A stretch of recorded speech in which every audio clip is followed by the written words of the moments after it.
নমস্কার দর্শক বন্ধুরা, আপনারা সবাই জানেন যে এখন একটা রাজ্য জুড়ে একটা কর্মযজ্ঞ চলছে এবং এটা শুরু হওয়ার প্রায় 6 মাস কি আরও বেশি আগে থেকেই এই রাজ্যে একটা শোরগোল পড়ে গেছে এবং যে বিভিন্ন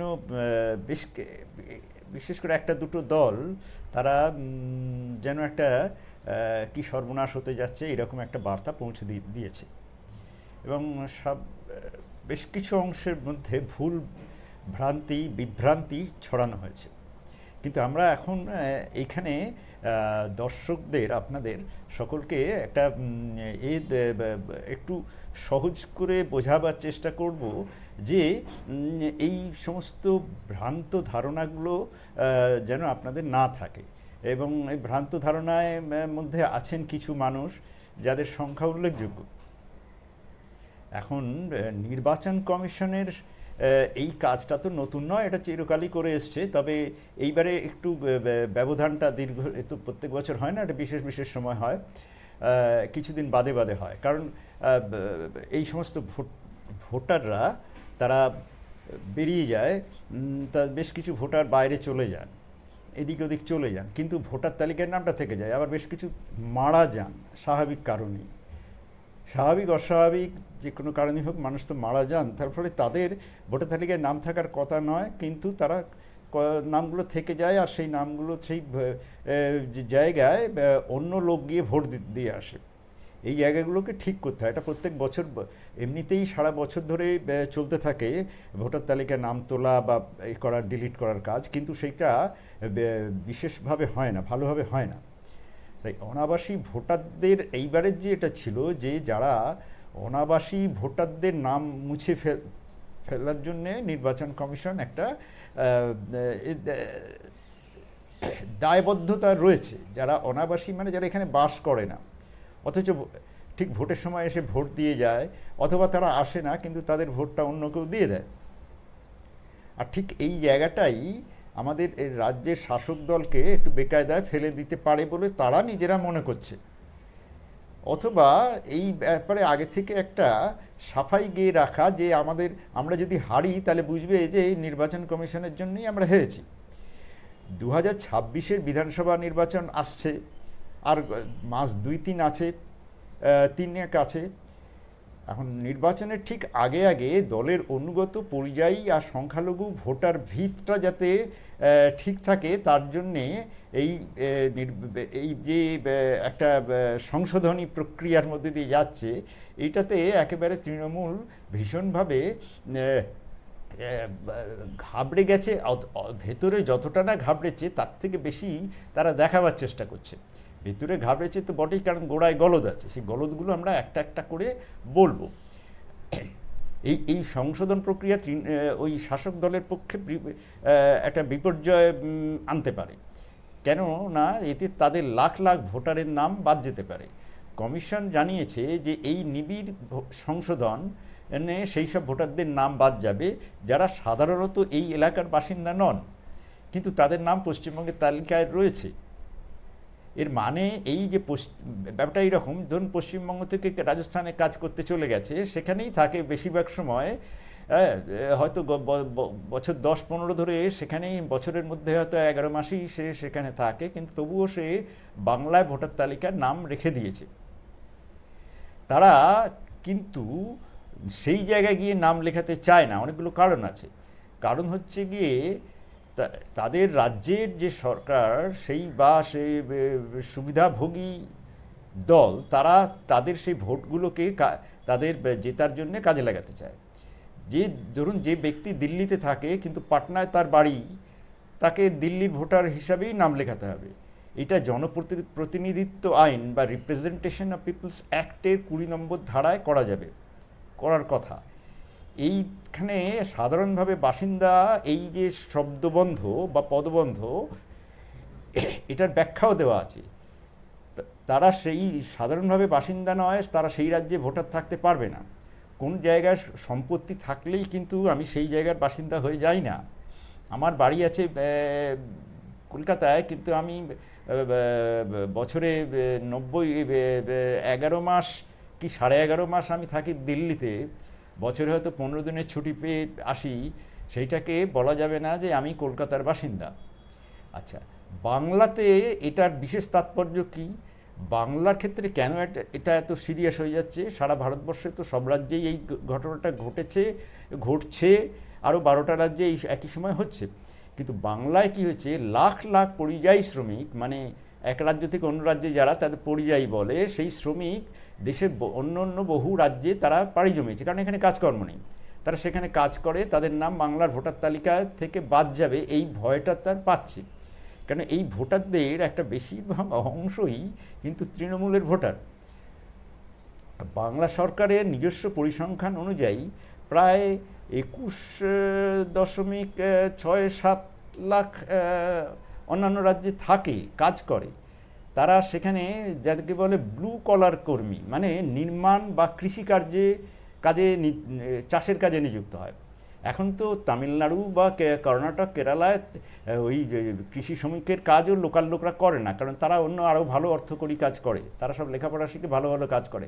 এখান থেকে এই শ্রমিকরা, একেবারে অশিক্ষিত শ্রমিকরা ওইখানে যায়, তারা এখানে কোনো কাজ নেই। হ্যাঁ, এখানে চাষের কাজও সেইভাবে নেই, চাষের জমি কমে যাচ্ছে, লোকসংখ্যা এত বেশি। এই তালিকায় বাংলা থেকে বহির্গমন করা সাদা কলারের কর্মী ও পেশাজীবীরা অন্তর্ভুক্ত হন না। অর্থাৎ যারা অফিসে চাকরি করছে, আইটিতে চাকরি করছে, ব্যাংকে চাকরি করছে, কলেজে পড়াচ্ছে, অন্য কোথাও বিশেষ বা কোনো ইন্ডাস্ট্রিতে ভালো পোস্টে আছে, তাদের কিন্তু ধরা হচ্ছে না। তারাও সেখানে থাকে, তারা বাংলায় ফিরে এসে তারা কিন্তু বাংলায় ফিরে এসে ভোট দিতে চায় না, চেষ্টাই করে না। তবে অর্থনীতিবিদরা বলেন যে বাংলা থেকে বহির্গমনকারী দক্ষ অদক্ষ কর্মীর প্রকৃত সংখ্যাটা আরও বেশি। মানে আসলে যে সংখ্যাটা দেওয়া হয় সেই সংখ্যাটা কিন্তু আরও আমরা কমই পাই, আসল সংখ্যাটা আরও বেশি। ভারতের শ্রম কমিশনার, রেজিস্ট্রার জেনারেল ও সেন্সাস কমিশনারের মতো আরও নানা উৎস থেকে জোগাড় করা হয়েছে তথ্য, তার নানা সংখ্যা জোগাড় করে এই ইঙ্গিত পাওয়া যায় যে গত 5 দশকে দক্ষ অদক্ষ শ্রমিক যারা বাংলা থেকে অন্যান্য রাজ্যে সংগঠিত অসংগঠিত ক্ষেত্রে গেছে, তাদের সংখ্যা 3 কোটির বেশি, একটা বিপুল সংখ্যা। যারা এই তথ্য দিয়েছেন তাদের মধ্যে আছেন কলকাতা স্ট্যাটিস্টিক্যাল ইনস্টিটিউটের পরিসংখ্যানবিদ অরিন্দম বসু। তিনি বলেছেন, বেশিরভাগ পরিযায়ী শ্রমিক ওইসব রাজ্যে নাম লেখায় না, কারণ তারা নির্বাচন অফিস কোথায় আছে, কিভাবে নাম লেখাতে হয় তা জানে না, কারণ তারা দীর্ঘকাল বাংলায় ফেরেনি, অথবা তারা আদৌ ভাবেই না এই ব্যাপারে, কারণ এতে এদের কোনো টাকা পয়সা পায় না, কোনো অন্য কোনো যে কাইন্ডেও কিছু পায় না, ক্যাশ আর কাইন্ড। বাংলা সরকারের নিজের পরিসংখ্যান বলছে যে বাইরে যাওয়া শ্রমিকদের বেশিরভাগ হচ্ছে অর্ধেক দক্ষ বা একেবারেই অদক্ষ।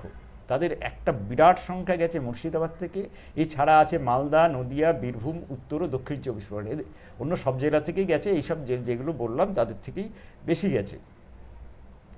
এইসব পরিযায়ীদের জনতাত্ত্বিক ভাগ, মানে কোন ধর্মের কতটা সঠিক জানা নেই, কিন্তু অনুমান করা যায় যেহেতু লোকসংখ্যা হিসাবে প্রোরাটা যদি ধরা হয় তাহলে বেশিরভাগই সংখ্যালঘু। বাংলা থেকে যাওয়া পরিযায়ী শ্রমিকদের বেশিরভাগই কিন্তু অবৈধ বাংলাদেশি, এটা নানান রকম তথ্য থেকে পাওয়া গেছে। আমস্টারডামের আন্তর্জাতিক অভিবাসী সংস্থার আধিকারিক সঞ্জীব গুপ্ত বলেছেন, আমরা সহজেই অনুমান করতে পারি যে পশ্চিমবঙ্গ থেকে যাওয়া পরিযায়ী শ্রমিকদের 75 থেকে 80% হচ্ছে সংখ্যালঘু, আর তাদের অনেকেই বাংলাদেশ থেকে আগত অবৈধ অনুপ্রবেশকারী, যারা বাংলায় ঢুকে জালিয়াতি ও প্রতারণা করে তাদের নাগরিকত্ব প্রমাণের জন্য দলিল ও প্রমাণপত্র জোগাড় করেছে। এই ব্যাপারে সাহায্য করেছে আগের সরকার থেকে করেছে, বামফ্রন্ট সরকারও করেছে, এবং এই সরকার এসে একেবারে পাইকারি হারি করছে। সেখানে অফিস খোলা হয়ে গেছে, সেখানে ওই সমস্ত লোকাল স্থানীয় নেতা, পঞ্চায়েত, তারপরে মিউনিসিপ্যালিটি, এখানকার সমস্ত যারা রাজনৈতিক দলের কর্মী, এবং তারা সেখানে বেশ কিছু সরকারি অফিসারকেও হাত করে ফেলেছে। তারা নাগরিকত্ব প্রমাণের জন্য দলিল ও প্রমাণপত্র জোগাড় করেছে, অন্য রাজ্যে পাড়ি জমিয়েছে, এখানে এসে সেই অফিসে যোগাযোগ করে, এখানকার সরকারই সেই ব্যবস্থা করে দেয়। সরকার মানে সরকারি দল, সরকার এবং সরকারি প্রচার, সরকারি যে অফিসিয়াল মেশিনারিকে কাজে লাগায়। তারা গেছে দক্ষ অদক্ষ শ্রমিকের কাজ করতে। শ্রী গুপ্ত গত কয়েক দশক ধরে এই অভিবাসন নিয়ে কাজ করছেন, বিশেষ করে অবৈধ অভিবাসন, মানে বাংলাদেশ থেকে অবৈধভাবে যারা এসছে। আর এই সংস্থা অভিবাসন নিয়ে গবেষণারত সমাজতত্ত্ববিদদের একটা বৈশ্বিক অন্তর্জাল। শ্রী গুপ্তের মতামতকে মেনেও নিয়েছে মুম্বাইতে অবস্থিত জনসংখ্যা বিজ্ঞানের আন্তর্জাতিক সংস্থার অধীন অভিবাসন ও শহর অধ্যয়ন দপ্তরের শিক্ষক শ্রী এম শ্রীনিবাস রাও। এই আন্তর্জাতিক সংস্থা কেন্দ্রীয় সরকারের স্বাস্থ্য ও পরিবার কল্যাণ মন্ত্রকের অধীনস্থ স্বশাসিত সংস্থা হিসেবে কাজ করে। শ্রী রাও বলেছেন, বাংলাদেশি অবৈধ অনুপ্রবেশকারীদের বাংলায় কোনো জমি বা অন্য সম্পদ নেই এবং যেহেতু বাংলায় কাজ নেই তাই তাদের জীবিকার সন্ধানে অন্য রাজ্যে অভিগমন করতে হয়। এবার ব্যাপারটা বুঝতে পারছেন যে তারা বাংলাদেশ থেকে ঢোকানো হচ্ছে, আর বাংলাদেশ আর পশ্চিমবাংলার মধ্যে সীমান্তের ব্যাপারটা খুব বিভ্রান্তিকর। একটা বিশাল জায়গা, কোনো বেড়া নেই, আর একটা বিশাল জায়গা আছে নদীপথ এবং জঙ্গল। সেই সমস্ত জায়গায় বেড়া দেওয়া না দেওয়া দুটোই সমান। কাজেই স্থানীয় সরকার অর্থাৎ রাজ্য সরকার যদি এই ব্যাপারে সহযোগিতা না করে, কেন্দ্রীয় সরকারের পক্ষে করা খুব অসম্ভব, বিএসএফের পক্ষে সম্ভব নয় ও নদীতে পার দেওয়া। বিশেষ করে যদি স্থানীয় সরকার বা প্রশাসন তাদের প্রত্যক্ষভাবে সাহায্য করে, এবং সেই ব্যাপারটাই ঘটেছে। তাদের এইবার কাজে বাংলা থেকে অন্য রাজ্যে যাওয়া কর্মীদের বেশিরভাগই বাংলাদেশ থেকে আসা অবৈধ অনুপ্রবেশকারী। বাঙালি মুসলিম যারা বাংলার মূল নিবাসী তারাও কাজের জন্য অন্য রাজ্যে অভিগমন করে, কিন্তু যেসব অবৈধ বাংলাদেশি অভিবাসী অন্য রাজ্যে কাজ করে তাদের সংখ্যার তুলনায় পশ্চিমবঙ্গের মূল নিবাসী বাঙালি মুসলমানদের সংখ্যাটা অত্যন্ত কম, এক সামান্য ভগ্নাংশ। মানে যত কাজ করতে গেছে, ভাবুন যদি 100 জন কাজ করতে যায় তাহলে 90 জন বাংলাদেশ থেকে আসা মুসলিম, আর বাকি 10 জন হচ্ছে, আর 10 জনের মধ্যে 8 জন মুসলিম, হয়তো 2% হচ্ছে হিন্দু।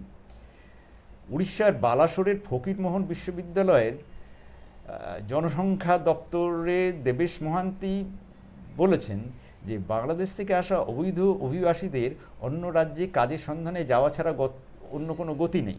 তারা ভারত বাংলাদেশ সীমান্ত অবৈধভাবে অতিক্রম করে, অল্প দিনের জন্য পশ্চিমবাংলায় বাস করে, শুধু ভারতের নাগরিকত্ব প্রমাণের তথাকথিত প্রমাণরূপে জাল ও প্রতারণামূলক দলিলের ভিত্তিতে সুসংগঠিত র্যাকেটের মাধ্যমে আধার কার্ড, ভোটার কার্ড ও রেশন কার্ড জোগাড় করে। কয়েক মাসের মধ্যেই বা তার চেয়েও কম সময় এইগুলো সংগ্রহ করে তারা, এবং তারপরে তারা কাজের জন্য অন্যান্য রাজ্যে যায়, কারণ বাংলায় তাদের জন্য কোনো কাজ তারা পায় না। এখন তৃণমূল কংগ্রেসকে কিভাবে ক্ষতিগ্রস্ত করে? বাংলা থেকে আসা এইসব পরিযায়ী শ্রমিকদের একটা বিপুল অংশ তৃণমূলের অনুগত ভোটার।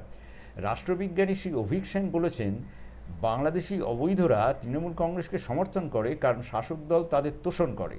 তারা জানে যে যতদিন তৃণমূল কংগ্রেস ক্ষমতায় আছে ততদিন তাদের স্বার্থ সুরক্ষিত থাকবে। আদি বাংলাদেশি অনুপ্রবেশকারীরা খুবই সংবেদনশীল এবং তৃণমূল ছাড়া তাদের কোনো গতি নেই। আগের সিপিআইএমের মতো প্রতিটা নির্বাচনের আগে তৃণমূল সরকার একটা বিরাট অ্যাক্টিভিটি চালায়। সেই অ্যাক্টিভিটিটা কি? তারা কারা করে? সেটা স্থানীয় পর্ষদ হোক, পঞ্চায়েত, মিউনিসিপ্যালিটি, রাজ্য বিধানসভা বা লোকসভা, এইসব পরিযায়ী শ্রমিকদের পশ্চিমবঙ্গের যে জায়গায় ভোটার সেইখানে তাদের ফিরিয়ে আনে, যাতে তারা দলের জন্য ভোট দিতে পারে। কীভাবে ফিরিয়ে আনে? তিনি বলছেন ট্রেন টিকিটের আয়োজন করা হয়, বাস বুক করা হয়, এবং তাদের যাওয়া আসার জন্য হাত খরচ পর্যন্ত পাঠানো হয় এইসব পরিযায়ী শ্রমিকদের, যাতে তারা যেখানকার ভোটার সেইখানে ফিরে আসতে পারে। একবার পৌঁছলে তাদের একটা ভালো রকমের টাকাও দেওয়া হয়। এইসব শ্রমিকদের অনেকেই, বিশেষত বাংলাদেশি অনুপ্রবেশকারীরা যারা ঘরে ফেরে, তারা শাসক দলের গুন্ডা বাহিনীতে পরিণত হয়। এরা অন্য দলের সমর্থকদের শাসায়, ভয় দেখায়, আক্রমণ করে। দিল্লি বিশ্ববিদ্যালয়ের রাষ্ট্রবিজ্ঞানের শিক্ষক দেবেন হালদার বলছেন যে 2011-র আগে এইসব শ্রমিকরা সিপিআইএমের কাছে কৃতজ্ঞ থাকত, কারণ এখন তারা তৃণমূলের কাছে একই কারণে কৃতজ্ঞতাবদ্ধ। নানা কারণ আছে। বাংলাদেশি অবৈধ অনুপ্রবেশকারীরা শাসক দলের কাছে চিরকৃতজ্ঞ হয়ে থাকে, যাতে তারা ভারতের নাগরিকত্ব প্রমাণ জোগাড় করতে পারে এবং অন্যান্য রাজ্যে তাদের নির্যাতনের হাত থেকে রক্ষা পায়। তাদের কর্মস্থল বা আবাসস্থল থেকে বাংলায় স্পন্সর করা সফর, তার সঙ্গে শাসক দলের তরফে দেওয়া হাত খরচের টাকা, তৃণমূল কংগ্রেসের অনুগত ভোটার ও ভয়ঙ্কর মেঠো বাহিনীতে পরিণত করে। কাজেই তৃণমূল সর্বত প্রচেষ্টা চালাচ্ছে এই বিশেষ নিবিড় সংশোধন যাতে না হয়। সব বিরোধী গোষ্ঠী এদের সমর্থন দিচ্ছে। যদি দেশে অরাজকতা ও গৃহযুদ্ধের পরিবেশ হয় তবে তাতেও এদের কোনো কসুর নেই।